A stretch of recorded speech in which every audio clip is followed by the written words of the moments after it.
right, section 8.5, I'm gonna do real quick. It's factoring special products. When you are factoring special products, this is truly an unnecessary section. It's just one that tells you about shortcuts. So if you can memorize that when you have basically the starting term is squared and the ending term is squared, and the middle term in both cases is 2 times the starting and the ending, then it can shortcut to one of these perfect squares.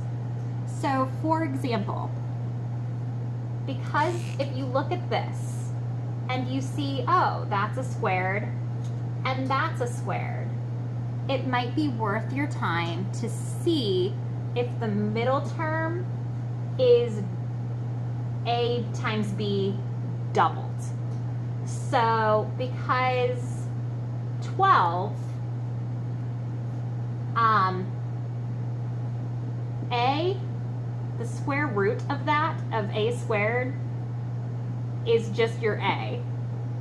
The square root of this is your B. So with this example, I'm really just looking to see my square root of x squared is x.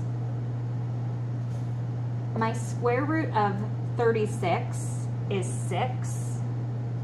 Since this middle term is 6 times x doubled, it's 12x, that means that I automatically know the way this is going to factor is going to be A, or I should use the right letter, it's going to be x plus 6 squared. Now, this is truly, it's just memorizing. It's just memorizing that when I have something where the square root and the square root doubled is the middle term, then it's going to be a perfect square.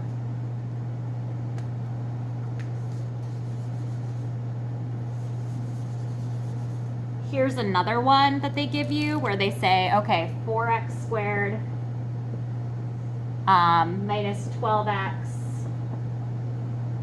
plus 9. So the square root of this would be 2x. The square root of this would be 3. Since 3 times 2x is 6x, and doubling that would be 12x, this negative sign tells me it's this form, where I'm going to have 2x minus 3 squared. Now, you really never need to use this method. You could have just solved this problem the way we talked about in section 8.4. If you didn't notice that these were both perfect squares and this is double that product, you could have just done it the way we did in 8.4. In 8.4, we learned I can take this 4 times this 9, 36. I can find the numbers that multiply to be 36, but add to be negative 12. And I can rewrite it. So I can do 4x squared minus 6x minus 6x plus 9. Factor it one side at a time. So that's going to be 2x, which leaves me with 2x minus 3. And then that's a that's a negative I can take out, negative 3. And I'm left with 2x minus 3.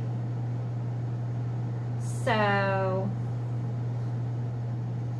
2x minus 3 times 2x minus 3. So either way, you'll get to this 2x minus 3 squared as your final answer. So I never really memorized this, but it can come in handy if you happen to notice that you've got perfect squares. Rather than going through all this work, you can jump to taking the square roots.